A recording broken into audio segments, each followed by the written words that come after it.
In today's video, I'm going to teach you how to create a Microsoft Outlook account quickly and efficiently, following the latest 2025 guide.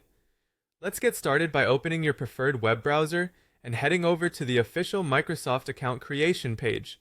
You can do this by typing in or clicking on the link signup.live.com. This page is the gateway to setting up your new Outlook email, so you'll want to bookmark it if you plan on referring back.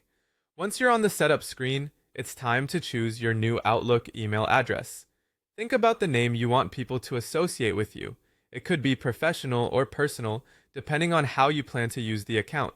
Type that desired email name into the provided field.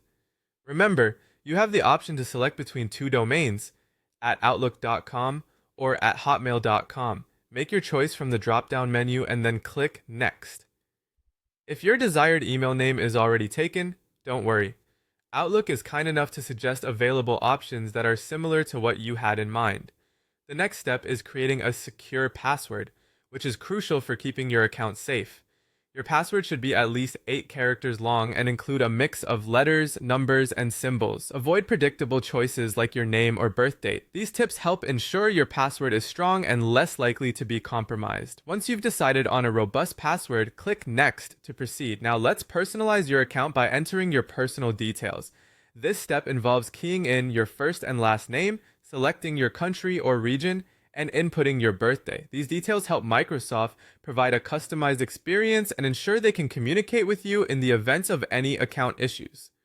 After filling in your information, click Next to move forward.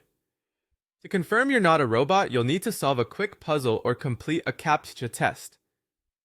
This step is a standard security measure to protect the platform against bots and automated account creation. Once you've successfully completed this, hit Next. Microsoft might prompt you to add an optional recovery phone number or email address. This step enhances your account's security and makes account recovery easier if you ever get locked out or forget your password. Consider adding these details, and then click Next. And there you have it. By following these steps, you've successfully created your very own Microsoft Outlook account. Now you can start exploring all the features and services that come with it. Thanks for joining me today, and happy emailing.